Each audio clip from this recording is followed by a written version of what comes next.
actually a good reason. I've been looking into this whole dog.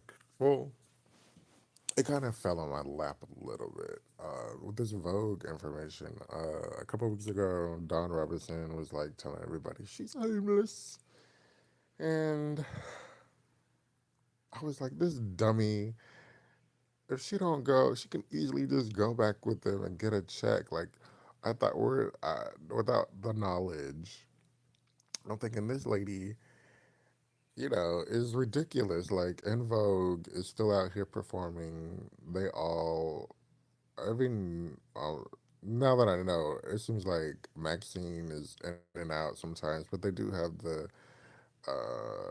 new girl. I can't think of her name, but she does actually. The new girl, Rachel, somebody. She kind of sounds like Maxine, which is interesting.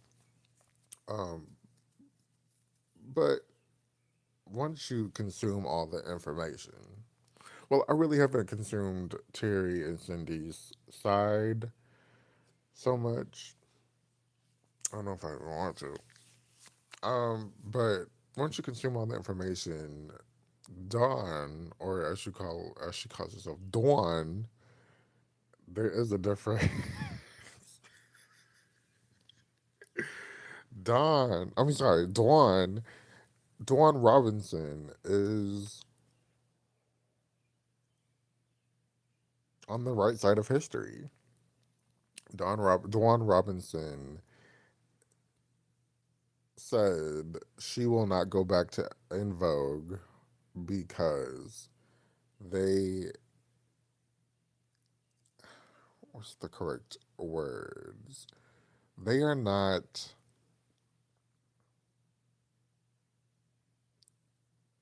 mentally, they have not mentally grown. And it really goes back to the money thing. How do I summarize? Okay, so in the beginning, I think a lot of people know this at this point, but I'll just try to summarize it to make it connect. They signed a very bad deal in the beginning. I think it was like a production deal pretty much. They were signed to similar to, I think it was similar to Tony Braxton. And then but Tony ended up suing the record label. So I don't know why they didn't end up suing the record label. I guess because they were all off key. I mean, not key. Well, they were all off. Everybody was in their own direction in a sense. They weren't on the same accord. I'm not gonna say that. They all weren't on the same accord. So she was saying they were getting like a penny or two penny or 22 pennies a record for every record that they sold, and then you got to split that into four. Shout out to TLC. Hell, I think TLC probably had the same deal. I can't. It's just too much. Um. So when it was time to renegotiate, I think for like the second album, Dawn was like, "You guys, I mean, girls, we need to renegotiate. We need to get more money." Side note, or this is a big side note that I did not know, which completely totals the story into each other. There's the four girls, Cindy, Terry, Dwan, and Maxine, all from the Bay Area. Anyways, um, what's her name? Terry was dating their producer slash manager. No, I don't think he was a manager, but he was the producer. He was connected to the record label, right? So they were like, Dawn was like, let's renegotiate so we can get more money. We're selling all these records. Everybody is rich except for us. They were getting, I think it was like $33,000 a year.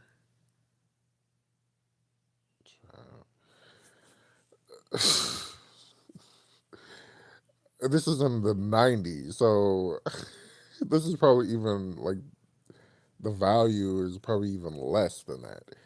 less than what $33,000 is today. So um, they were like, let's renegotiate. They'll be on board. Then the next day, Terry would call and be like, I'm sorry, Cindy. Terry would call and be like, oh, I don't I don't want to do it. I talked to, my boyfriend, but she didn't say boyfriend. I talked to whatever his name is, the producer, and he was like, it's not a really good idea, so I'm not gonna do it. But they all four of them need to go band together and do this. So then Dawn was like, the record label ended up offering two solo deals, I think. I don't know why everybody didn't get a solo deal, but I think at that time Cindy had a baby, so she was like, "Okay, we'll take off two solo deals. One was Terry, and one was Dawn. Terry did hers. Terry's did not do a good job. I mean, not a good job. Terry's album didn't do really well. It was like 159 on the charts. Like maybe I think one single was like 19 on the R&B charts or something like that. It didn't do so well. So they're going in to record their third album, and Don't Let Go is on that album. They had already recorded Don't Let Go. Terry's album already came out. Dawn was in the process of still recording her album. Then the record label lady, I forget her name, but everybody's been talking about her. Drake has been talking about her. I think she was over at Interscope at that time, or Elektra. The black lady, the black mean lady. She comes in and she's like, "Well, Dawn, we're not gonna do your album." And Dawn is like, "What? What are you talking about?" And so they had, like I said, they already recorded "Don't Let Go," which is on the "Set It Off" soundtrack. And Dawn was like, "Listen, I need to do this. I don't know what's wrong with you heifers, but I need to pay my mortgage." My mortgage. That's all she talked about on the interviews. She ended up losing her house because they scrapped that deal. Then they had like this like intervention or like meeting. She said it was supposed to be a creative meeting, but it ended up being a business meeting because everybody's lawyers were there. The mean black lady from the record label was like, "You guys need to sign this this deal. I mean this paperwork or whatever, saying you're gonna put all your efforts for the next 2 years into it in Vogue." And Dawn was like, "No." Oh, before that, Dawn was like, "I want my solo rights to be relinquished from this record label." So I think she had already started recording somewhere else, maybe at that time before the before this meeting, or during this meeting, or she had like been shopping around for a solo record deal. And so Dawn was like, "I've already recorded the album. Why do I need to sign uh, this paper saying I'm going to continue to work with in Vogue?" And so the lady's like, "You either sign it or you don't." And Dawn didn't sign it. So Dawn was kicked out of the group. Well, they say, okay, Dawn said she was kicked out of the group, which kind of parallels with what the lady would probably say, the mean black lady. But the rest of the group was like, Dawn left the group. Dawn was like, they had a photo shoot the next day for the Don't Let Go promotional shoot. And Dawn was the first one to be there. It was like a fitting and stuff. And the girls called her manager, and her manager was like, "Dawn, the girls don't want you to be there. You need to leave." Dawn left. Dawn was essentially kicked out of the group. She went on told she Pearl, yada yada yada. Skip to like 2010 or something like that. They had This 20th anniversary reunion. I think they did the tour. Then they were gonna record an album with some, I think, independent-ish label. Um, it was like an independent. Okay, so it was the label issue, the record label issue, and then the money issue. I'm tying this around. 2 seconds. The money with the record label was they were gonna get like 10,000 as an advance or something like that, or maybe it's 40,000, and then it was a low. Wait, it was, I think it was a lower number than that. And then if they reached a certain selling bracket, they're gonna get another, like, I guess, bonus. So Dawn didn't think it was a good deal, and it probably, the way she said it, it wasn't a good deal. What the hell? The rest of the girls signed that deal. Dawn didn't. Also, because Dawn is like, we can go somewhere else and get more money. This actually isn't even a good deal to even sign in the first place.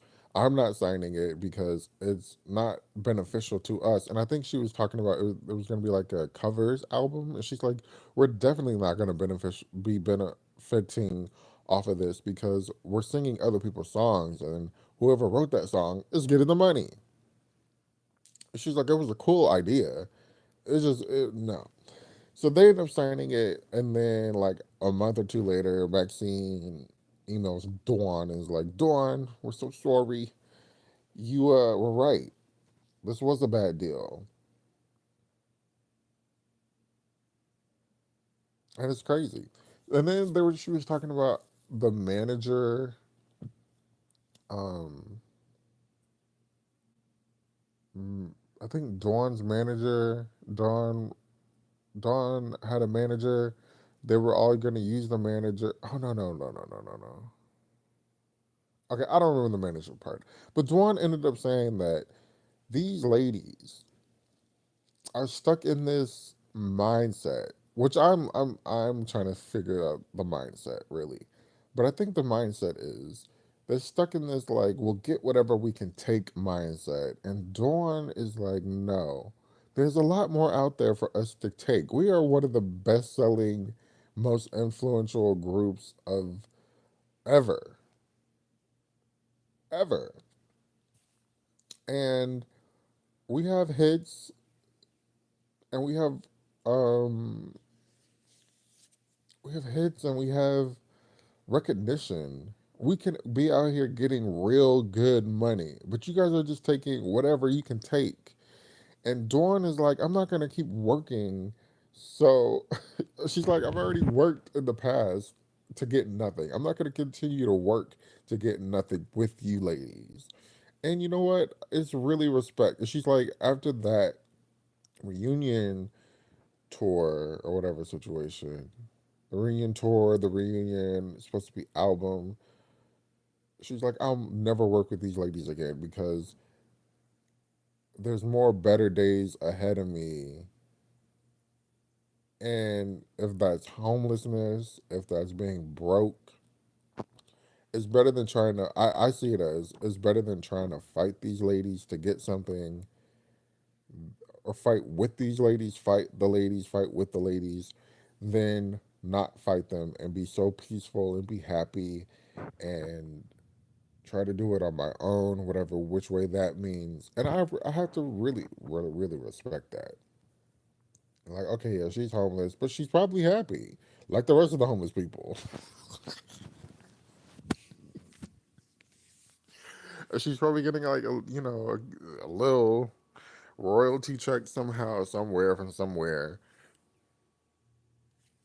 Um, but yeah, so we gotta. It's really unfortunate though because all of the ladies needed to band together to excuse me, all the ladies need to band together to really elevate themselves excuse me.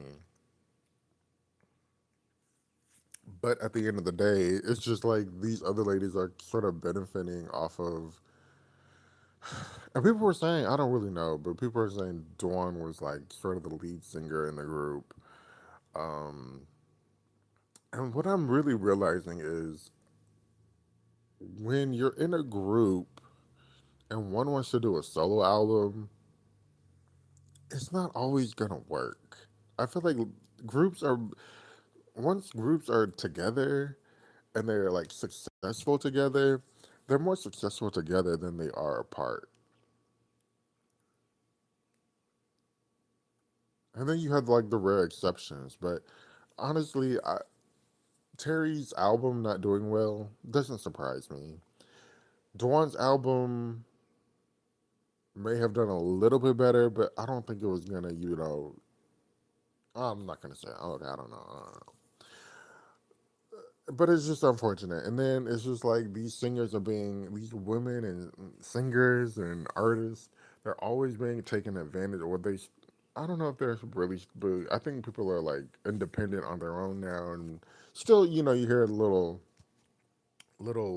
side things from different artists about like suing the record labels suing them, like Meg and yada yada yada. But it's so it's unfortunate that artists are really taking advantage of when all they want to do is just make music, make movies, make whatever, but they're not being compensated enough to live a regular life, even a regular life. You're on TV, but you're shopping at TJ Maxx. Not that that's a problem, but it's just like the correlation doesn't make sense when somebody else is reaping all the benefits, reaping all the money. Uh, so shout out, we got to shout out to Dawn. She has been writing this book, or she had been talking about this book. I think during the pandemic, she did like a 300,000 interviews telling the story, which has all been very consistent. Um, and she was talking about writing this book. I don't know where the book is at, why or not why it hasn't been published or whatever. I think it's a really good story. Um, and I think that will like help her financially. I don't know what has happened. I don't know why anybody hasn't reached out to try to get her a book deal and then, do the interviews and yada yada yada. I think maybe she wants to like do the music, add music to it, but I'm just like, just do the book, just go one step at a time. Sometimes you have to pivot. Like Michelle Williams, she was like, she never really thought Michelle and Kelly actually. Michelle was like, I didn't think I was gonna sing again. Well, not that I was gonna sing again. I didn't think I was going to. Not that okay. Michelle was saying that she put singing to the back burner. Also, Kelly said she put singing to the back burner, and Kelly was working on acting and producing movies and stuff. And Michelle was focusing on mental health, being a mental health advocate, being with the book, writing the podcast, talking about mental health. So it's just like sometimes you have to move along to somewhere else. Use what you have, like the Destiny Child women have, to elevate and move up and move on to some other things, acting, book writing, producing. Like there's so many other avenues at this point to do. Listen to their show podcast. Leave a comment below about what you thought or think about Dawn being homeless. In Vogue is a mess, honestly, and I just feel bad because they're like I said, they're reaping the benefits of their legacy. Terry, Cindy, and Rona, they're reaping the benefits of their legacy, and sometimes it looks like Maxine too. But everybody else, but Dawn is left out, in the pasture in a sense. But Dawn says she's done, so that's it. What it is. Okay, thanks for listening.